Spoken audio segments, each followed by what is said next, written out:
স্বাগতম জনাইছো বন্ধুসকল বৰা ৰিসাৰ্চ সেন্টাৰ নামৰ ইউটিউব চেনেললৈ। বৰা ৰিসাৰ্চ সেন্টাৰ হৈছে এনেকুৱা এটা এডুকেশ্যনেল প্লেটফৰ্ম যিটো জৰিয়তে নানা ধৰণৰ ইনফৰ্মেটিভ আৰু ৰিসাৰ্চেবল ভিডিঅ'সমূহ আপোনালোকলৈ প্ৰদান কৰা হয়।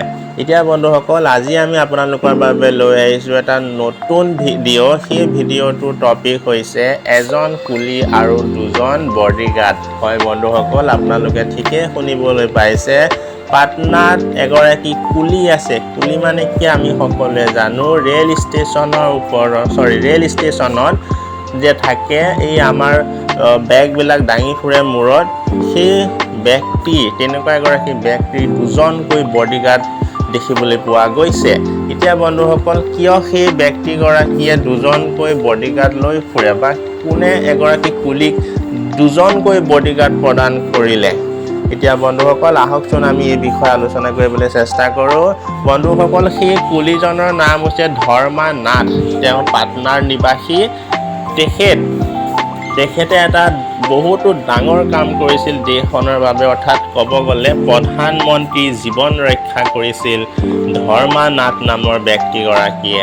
সেই ব্যক্তিগৰাকীয়ে প্ৰধানমন্ত্ৰী জীৱন ৰক্ষা কৰিবলৈ সক্ষম হৈছিল।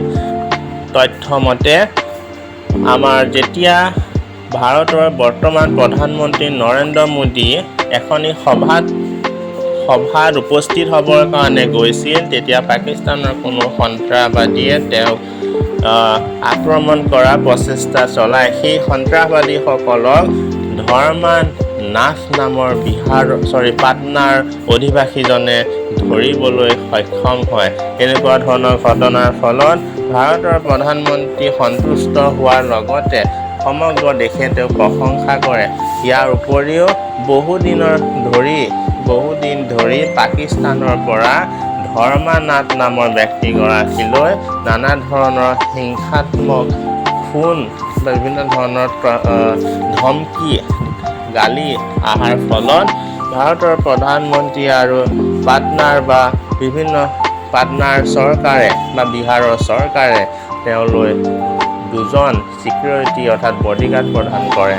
বন্ধুসকল, এনেকুৱা এগৰাকী ব্যক্তি যি ব্যক্তিয়ে নিজৰ জীৱনটোকো বিপদত পেলাই ভাৰতৰ প্ৰধানমন্ত্ৰীৰ জীৱন ৰক্ষা কৰাৰ বাবে তেখেতলৈ কোটি কোটি নমন জনাইছোঁ। ধন্যবাদ।